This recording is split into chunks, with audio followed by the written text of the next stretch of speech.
Pag-usapan natin 10 bad morning habits na dapat mong iwasan. Tignan natin kung ilan dito sa 10 ang ginagawa mo. Babaguhin natin to. Number 1, bad habit, bangon agad paggising. Okay? Yung iba, bangon agad, tayo agad. Okay lang yan kung bata ka. Pero pag may edad ka na, paggising mo, check mo muna na stiff neck ba ako nung buong gabi. Check mo muna, buhay pa ba yung paan natin? O nag-cramps na ba? Manhid na ba? Ano nangyari? Naipit ba buong gabi? So pag okay leeg, okay paa, okay ba yung kamay? Okay ba hinga? Okay ba yung puso mo sa araw na to? So kung okay na yon, dilat lang, slowly, dahan-dahan, pwedeng konting stretch muna, tapos upo dahan-dahan. Kasi from higa to upo, lalo na pa nagkakaedad, iba nahihilo. Okay? Baka pinulikat. So 1, wag babangon agad. I-sure na gising para hindi matumba pagtayo. Number 2, bad habit na baka ginagawa ninyo, cellphone agad. Diba? Hindi mo po titingnan ng maaga-maaga. Alam nyo ba, ang heart attack at stroke pinakamataas sa umaga. 6 a.m., 7 a.m. nandyan ang mga stroke. Bakit? Gising stress Diba? Na-stress sa umaga, dyan tumataas ang blood pressure. Tapos, pag may nakita kang bad news sa balita, o may tumawag sa'yo, may meeting, ganyan, di ikot na naikot yung utak mo. Okay? So, imbis na CP agad, pagising mo, dapat hawakan mo isang basong tubig. Okay? Isang basong tubig muna tayo. Yan ang gagawin natin. Number 3, bad habit, hindi nagdadasal at nagpapasalamat na gising pa tayo. Diba? So, bago tayo kumausap kung kani-kanino na mainit ulo natin, pasalamat tayo, buhay pa tayo, we have another day para gumawa ng mabuti. Good vibes muna. Number 4, bad habit, bagong gising pa lang, nega na agad ang iniisip. Naghahanap na ng kaaway, maaga-maaga ba, sino sesermonan, sino rereklamuhan, sino ibabash, sino sisiraan sa araw na to. So, wag naman, number 4, di ba? Mainit agad ng ulo pag gising pa lang. Sino makita, mababanatan. Number 5, bad habit, walang plano, walang planning. Di ba? Kaya pagdating sa umaga, tsaka palang mag-iisip, may stress ka.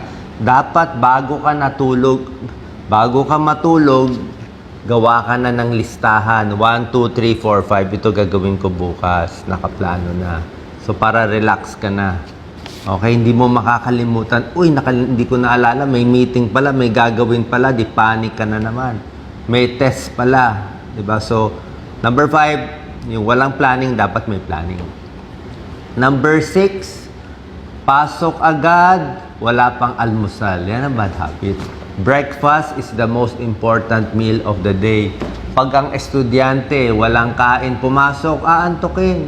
Babagsak sigurado sa school, kukuluan yan. Diba?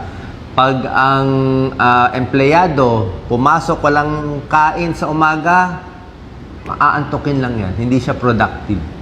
Hindi productive. Number 7, bad habit, nag-almusal nga, pero ang almusal niya kape lang. O, hindi naman pwede kape lang. O, sasakitan tiyan mo, kape lang.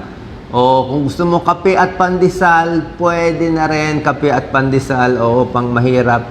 Pero mas maganda sana kung may konting protina. Yan ang kulang sa pagkain ng Pilipino. Alam ko, mahal ng karne ngayon. Pero pwede naman itlog.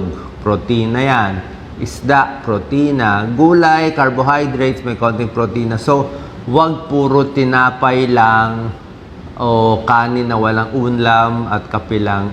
Kailangan medyo healthy yung breakfast. Ano number 7? Number 8, bad habit, walang warm up, walang stretch, trabaho na. O magbubuhat na agad sa work, di ba? Hindi pwede, dapat may konti tayong stretch. Stretch natin yung ulo, di ba? Stretch natin yung balikat, di ba? Tumutunog, o stretch natin muna.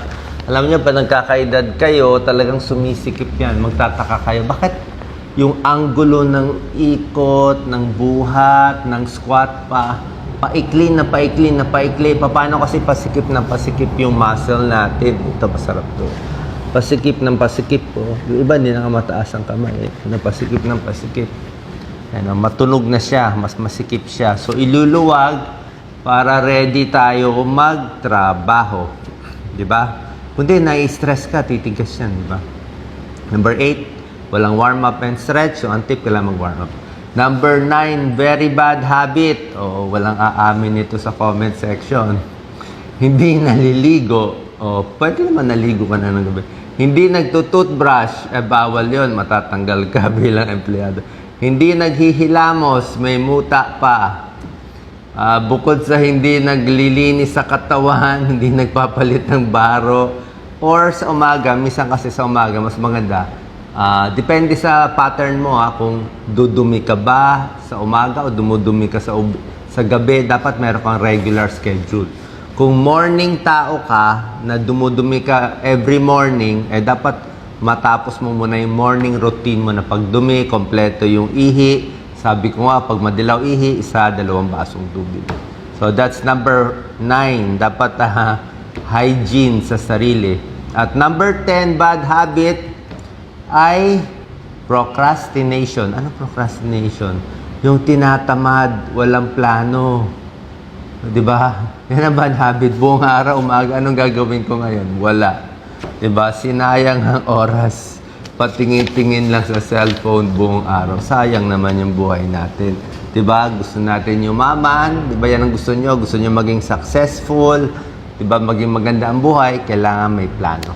O, ilista po natin. Ilan dito sa 10 bad habits ang meron kayo at ilan dito sa 10 bad habits ang babaguhin ninyo para maging good habit na. God bless.